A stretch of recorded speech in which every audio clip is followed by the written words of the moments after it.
नमस्कार साथियों, मैं मनीष भारती संस्कृति आईएएस प्लेटफॉर्म पर आप सभी का स्वागत करता हूं। साथियों, जैसा कि आप जानते हैं यूपीएससी प्रारंभिक परीक्षा 2025 को ध्यान में रखते हुए हम लोग प्रत्येक दिन करंट अफेयर्स के 5 मुद्दे पर चर्चा करते हैं और वह प्रश्न के माध्यम से देखते हैं। आज एपिसोड नंबर 5 तक हम पहुँच चुके हैं। पहला प्रश्न आज का देखिए, यहाँ पर क्या है। गुरु गोविंद सिंह के संदर्भ में निम्नलिखित कथनों पर विचार कीजिए। यहाँ 5 कथन दिया गया है और फिर कहा गया है कि यहाँ पर कितने कार्य, ध्यान दीजिएगा, कितने कार्य जो है गुरु गोविंद सिंह द्वारा किए गए हैं। 5 कार्य यहाँ लिखा हुआ है और फिर यहाँ पर आपको 4 विकल्प है, जिसमें खालसा पंथ की स्थापना की बात की गई है, अमृतसर के स्वर्ण मंदिर के निर्माण की बात की गई है, अमृतसर शहर के स्थापना की बात की गई है, गुरु ग्रंथ साहब का संकलन करने की बात की गई है और सिखों के 5 जो ककार होते हैं उसको लेकर के यहाँ पर बात की गई है कि क्या उन्होंने उसकी स्थापना की। देखिए, जब गुरु गोविंद सिंह जी की बात करेंगे तो इनका जन्म जो है 1667 ईस्वी में पौष शुक्ल सप्तमी को पटना साहब यानी कि पटना बिहार में हुआ था और मृत्यु 1708 ईस्वी में महाराष्ट्र के नादेर में इनकी हत्या कर दी गई थी। 9वें गुरु जो गुरु तेग बहादुर जी थे, उनकी मृत्यु के बाद गुरु गोविंद सिंह को केवल 9 वर्ष की आयु में सिखों के 10वें और अंतिम गुरु के रूप में नियुक्त किया गया था। एक बहुत ही कह सकते हैं सुलझे हुए दार्शनिक, आध्यात्मिक गुरु, आध्यात्मिक नेता, कुशल कवि भी थे और हमेशा ही उत्पीड़न का मुकाबला करने और समाज को न्याय के तरफ बढ़ाने के लिए इन्होंने सिख योद्धा समुदाय खालसा की स्थापना की। तो पहला स्टेटमेंट जो है खालसा पंथ की स्थापना, ये सही हो जाएगा। फिर यहाँ पर जो है कहा गया कि ककार की बात, जब 5 ककार की बात करते हैं, जो कहा गया कि सिख धर्म को मानने वाले जो लोग खालसा पंथ को मानने वाले हैं उनके लिए ये जरूरी हो जाता है। वो 5 चीज क्या क्या है। एक कहा गया केश, केश का मतलब है कि बाल ऐसा जो कटा हुआ ना हो। फिर दूसरा कंघा, लकड़ी की कंघा की बात की गई और तीसरा कड़ा यानी कि कलाई पर पहना जाने वाला लोहे या स्टील का जो कंगन होता है, जैसा कि देखिए मैंने पहन रखा है तो कड़ा ऐसे। इसके बाद कृपाण, कृपाण का मतलब क्या होता है, तलवार। और 5वां क्या होता है, कच्छेरा यानी कि छोटी पतलून। तो ये सब में देखेंगे, चाहे वो केस हो गया, कंघा हो गया, कड़ा हो गया, कृपाण हो गया, कच्छेरा हो गया, ये 5 जो है ये पांचों आपको ककार देखने को मिलेगा। क से ही इसका उच्चारण है, ठीक है। तो सिखों के 5 ककार की स्थापना भी इनके द्वारा ही किया गया। तो 2 तो हमें समझ में आ गया। बाकी यहाँ पर ये 3 जो है इसके विषय में समझिए। देखिए, कहा गया अमृतसर शहर की स्थापना। तो जैसा मैंने कहा, अमृतसर को लेकर के यहाँ पर गुरु रामदास को लेकर के चर्चा किया गया है ना, गुरु रामदास जी के द्वारा। तो यहाँ पर गुरु गोविंद सिंह जी नहीं इसकी स्थापना के लिए जाने जाएंगे। तो कुल मिलाकर के देखेंगे तो यह स्टेटमेंट तो गलत हो गया। इसके अलावा आप जानते हैं कि अमृतसर में स्वर्ण मंदिर है ना। तो स्वर्ण मंदिर को लेकर के चर्चा किया गया कि स्वर्ण मंदिर भी क्या गुरु गोविंद सिंह जी के द्वारा जो है इसकी स्थापना की गई। देखिए, यहाँ पर यह भी कहा गया कि गुरु रामदास जी जो हैं उन्होंने ही अमृतसर स्थित स्वर्ण मंदिर का निर्माण कराया। तो यह भी इन्हीं से जुड़ा हुआ मसला हो गया, यानी कि गुरु गोविंद सिंह साहब के विषय में यह भी गलत हो गया। और गुरु ग्रंथ साहब के संकलन की बात करेंगे तो यहाँ पर गुरु ग्रंथ साहब के संकलन की बात में गुरु अर्जन देव का नाम आता है, गुरु अर्जन देव,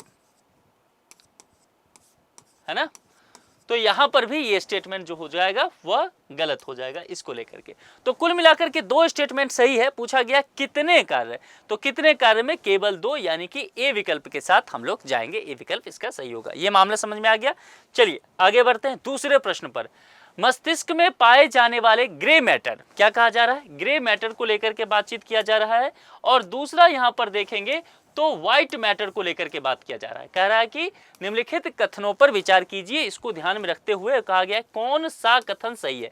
यहाँ ये नहीं कहा जा रहा है आपसे कि कितने कथन सही है, ये ध्यान रखना है। देखिए, व्हाइट मैटर और ग्रे मैटर के विषय में सबसे पहले समझ लीजिए। ये जो व्हाइट मैटर होता है ना, मस्तिष्क के गहरे उत्तक से में पाया जाता है। ये जो व्हाइट मैटर होता है ना, मस्तिष्क के गहरे उत्तकों में पाया जाता है।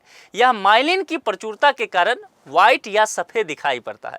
व्हाइट मैटर की अगर बात करेंगे तो यह मस्तिष्क के उन क्षेत्रों को जोड़ता है जो संकेत भेजने या प्राप्त करने का काम करते हैं और यह मस्तिष्क के सभी अंगों की सुरक्षा भी करता है।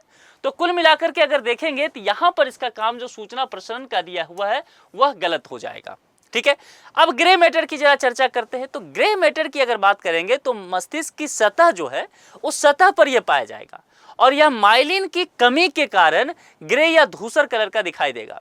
ग्रे मैटर की अगर बात करेंगे कि करता क्या है, तो सूचना प्रसारण करने का, स्मृति का यानी कि मेमोरी का, अनुभूति, भावना एवं शरीर नियंत्रण के लिए यह कार्य करता है। तो कुल मिलाकर के यहाँ जो कहा गया है कि ये जो उन क्षेत्रों को जोड़ता है जो संकेत भेजने और प्राप्त करने का काम करते हैं, यह भी गलत हो गया। तो यह जो कार्य है यह इसका है व्हाइट मैटर का, और व्हाइट मैटर का कार्य यह है। ठीक है, आप ऐसे उल्टा समझ लीजिए, ये उल्टा कर दिया गया था।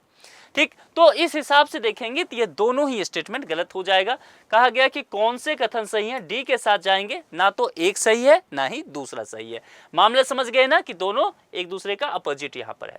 तीसरे में चलते हैं। हाल ही में अपराध नियंत्रण में भारत की एजेंसियों के बीच प्रत्यक्ष एवं प्रभावी संवाद सुनिश्चित करने के लिए किस पोर्टल की शुरुआत की गई है? मोस्ट इंपोर्टेंट 5 स्टार लगा दीजिए इसको, पूछे जाने की संभावना रहेगा। आप जानते हैं कि किस तरह से हाल ही में अपराध नियंत्रण में भारत की एजेंसियों के बीच जो प्रत्यक्ष और प्रभावी संवाद हो, इसके लिए एक पोर्टल की शुरुआत की गई है। उस पोर्टल का नाम है भारत पोल पोर्टल। और सबसे अहम बात क्या है कि इसमें यह पूछा जाएगा कि इसको किसने विकसित किया है, इसका प्रबंधन कौन करेगा? तो सीबीआई है ना, सीबीआई आपको ये ध्यान रखना है, इसका केंद्रीय जांच ब्यूरो, ये इंपॉर्टेंट है। तो तीसरे का सी के साथ आपको चलना होगा। अब चौथे प्रश्न की तरफ चलते हैं। निम्नलिखित कथनों पर विचार कीजिए और यहाँ कहा गया है कौन से कथन सही हैं। अंतर्राष्ट्रीय खगोलीय संघ ने अभी तक पांच बौने ग्रहों की पहचान की है, कहा गया है अंतर्राष्ट्रीय खगोलीय संघ के द्वारा।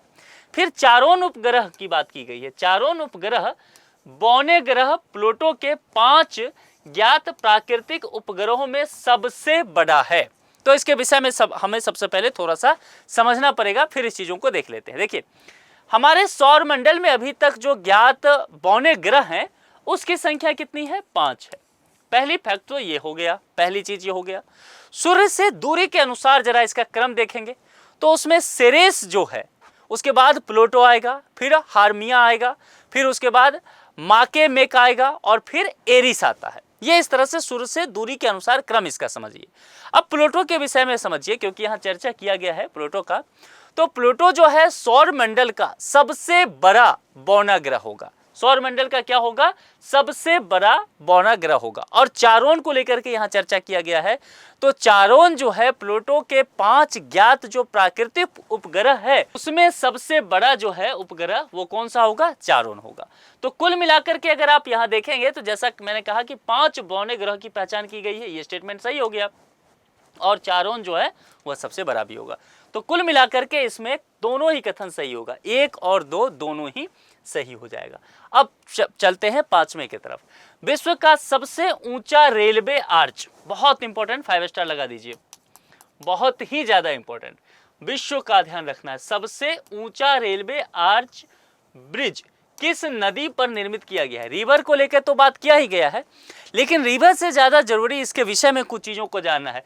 चिनाब के विषय में आप जान रहे हैं, है ना, जम्मू कश्मीर को जोड़ने के लिए ये प्रोजेक्ट किया जा रहा है। चिनाब नदी पर दुनिया के सबसे ऊंचे रेलवे पुल के ऊपरी डेक के 2 सिरों को जोड़ने वाले गोल्डन ज्वाइंट कहा गया है। ये शब्द ध्यान रखिएगा,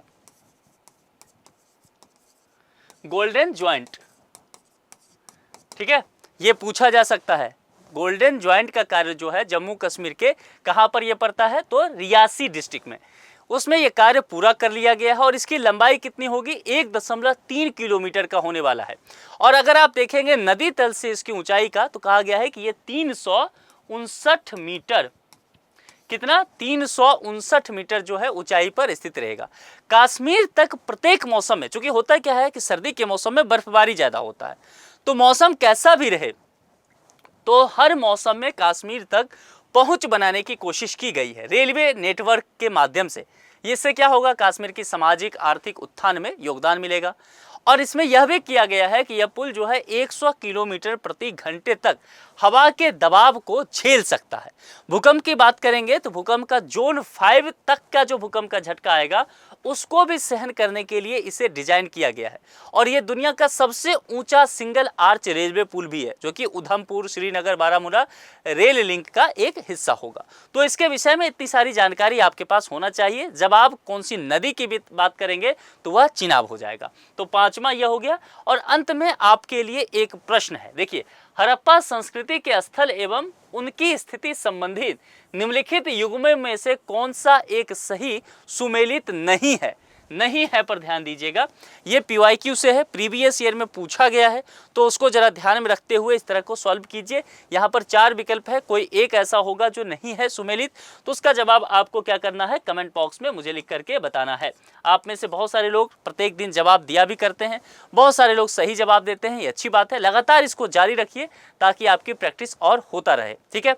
ध्यान रखना है कि जब तक आपका प्रारंभिक परीक्षा हो नहीं जाता है, प्रत्येक दिन हम लोग ये 5 टॉपिक के साथ करंट अफेयर्स का आएंगे और प्रश्नों के माध्यम से प्रैक्टिस करेंगे, ताकि आपके लिए चीजें और भी आसान हो जाए जब आप उस कयामत के दिन, यानी कि जो D-Day होगा, उस दिन एग्जाम देने जब जाएंगे प्रीलिम्स का। आज के लिए इतना ही। अपना बेहद ख्याल रखिए। बहुत बहुत शुक्रिया। Thank you so much.